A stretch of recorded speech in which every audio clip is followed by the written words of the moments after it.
The term critical race theory, it's the latest buzz phrase, and boy, is it causing a lot of storm on social media. Parents for and against this theory have been showing up to school boards across the country wondering if their children are going to be taught this topic.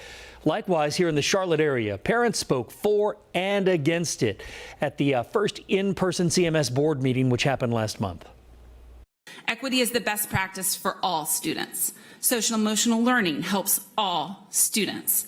Diversity benefits all students. These are not code words for some boogeyman agenda out to crush the spirits of our white children. I am not co-parenting with the government. It is not your job to force these ideas onto my child. Tonight, our Megan Bragg verifies the critical race theory. The question, will critical race theory be taught in Carolina K-12 schools this year? Let's verify. Our sources, the North Carolina Department of Public Instruction, the South Carolina Department of Education, and Catawba College Chair of Political Science, Dr. Michael Bitzer. So first of all, what is critical race theory?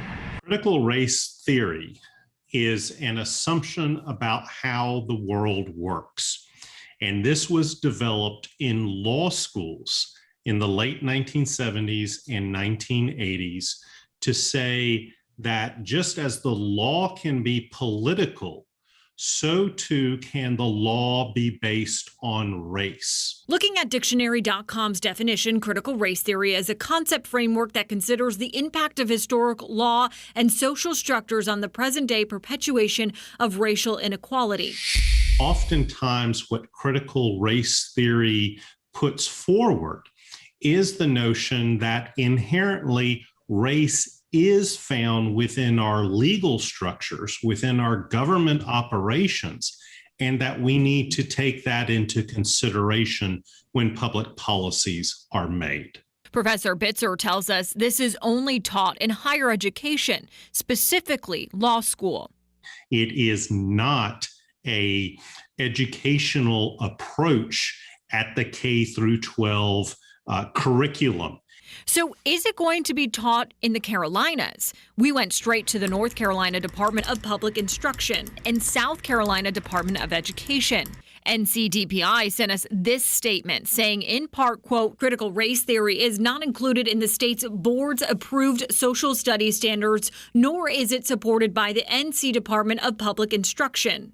Meanwhile, South Carolina Department of Ed sent us a statement from the state superintendent that says, in part, the critical race theory ideology has no place in South Carolina schools and classrooms. The South Carolina Department of Education has no current proposed standard that includes CRT concepts and will not be adopting CRT standards nor applying any funding that requires or incentivizes the adoption of these concepts in our classrooms.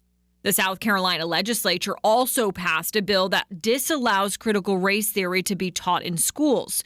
North Carolina did update its social studies curriculum, but according to NCDPI's website, it does not include critical race theory. What the curriculum standards are trying to do is to bring about not just one point of view, but multiple point of views. So we can verify that no, critical race theory will not be taught in Carolina K-12 schools. Several other states have also passed bills that would not allow critical race theory in public schools. But as Dr. Bitzer explained, this theory is usually taught in law school or grad school. Now, for the next several weeks, we're taking your back-to-school questions and getting them verified. If you have back-to-school questions, you can send an email to verify@wcnc.com or reach out to me on my social media pages. With your Verify, I'm Megan Bragg.